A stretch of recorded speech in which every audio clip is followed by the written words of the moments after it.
Parfois, une personne en colère peut détruire des choses. Mais si elle entend juste une phrase pleine de sagesse, alors tout peut changer. Aujourd'hui, je vais te raconter une histoire vraie. Un homme voulait un conseil du prophète Mohammed sallallahu alayhi wa sallam, et ce que le prophète lui a dit en 2 mots seulement a sauvé des vies, a évité une guerre et a changé un destin. Bismillah ar-Rahman ar-Rahim. Mes petits musulmans, assalamu alaikum wa rahmatullahi wa barakatuh.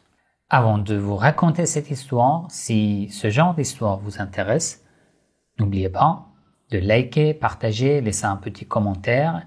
Et si vous n'êtes pas encore abonné à ma chaîne, abonnez-vous et cliquez sur la cloche. Un homme venant du désert de Najd est arrivé à Médine. Najd était une ville dans la péninsule arabique. Il est arrivé à Médine, la ville du prophète, et s'est rendu auprès du prophète. Il a demandé un conseil et une recommandation. Le prophète lui a dit simplement « Ne te mets pas en colère, point, c'est fini ». Le prophète n'a dit rien d'autre. L'homme est reparti vers sa tribu.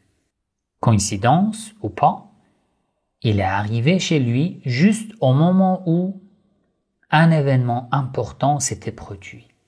Une bagarre avait éclaté. Une autre tribu avait volé des biens à sa tribu. En réaction, les jeunes de sa tribu avaient commencé à attaquer, à se préparer pour la vengeance. Lorsqu'il a entendu cela, il a été envahi de colère. Il a mis son armure, il a pris ses armes et il a appelé sa tribu à se préparer pour la guerre. Il était rempli de rage et de colère.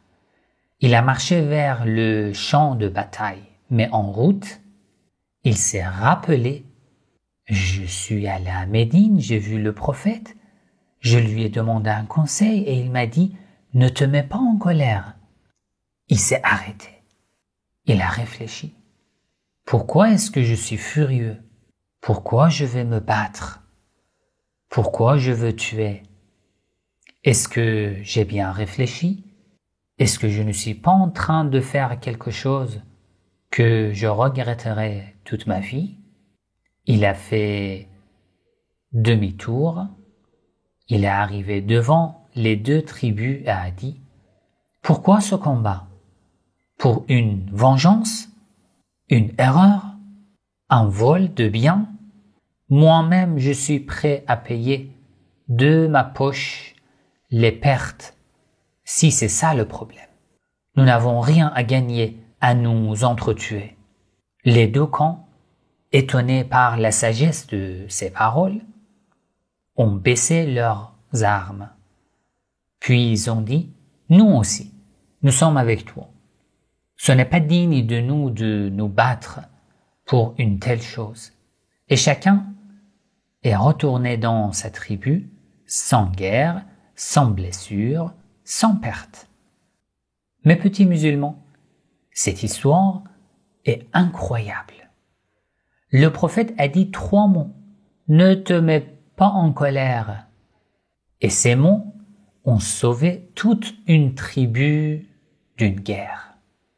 Tu sais pourquoi? Parce que la colère peut nous faire dire ou faire des choses qu'on regrette. Lorsque tu es en colère, tu n'arrives pas à réfléchir. Tu n'arrives pas à rester sage, à prendre de bonnes décisions, à dire des mots qui ne sont pas blessants. Mais si tu respires, tu t'écartes, tu t'arrêtes et que tu te rappelles la parole du prophète, tu peux changer la situation. Par exemple, si ton frère casse ton jouet, si un camarade te pousse, si tu perds à un jeu, une compétition, Tu as envie de crier? Stop. Tu dois t'arrêter. Tu dois te contrôler. Respire et dis dans ton cœur, La taghadab, la parole du prophète, ne te mets pas en colère. Le prophète t'a donné ce conseil comme à cet homme. Et toi aussi, tu peux devenir fort et sage, juste en suivant ce conseil. Et maintenant, un petit exercice. Écris sur une feuille en grand la parole du prophète. En arabe, la taghdab. Ça veut dire ne te mets pas en colère. Tu peux écrire en français. Dessine à côté 2 scènes. Une personne qui crie et fait peur à tout le monde. Une autre qui respire et qui parle avec calme. Colle cette feuille dans ta chambre, ce papier dans ta chambre, et chaque fois que tu sens la colère monter, regarde-la et rappelle-toi, c'est ce que le prophète m'a recommandé. Tu veux montrer ton dessin? Demande à papa ou maman de m'envoyer une photo.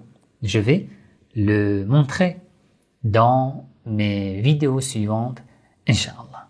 Wassalamu alaikum wa rahmatullahi wa barakatuh.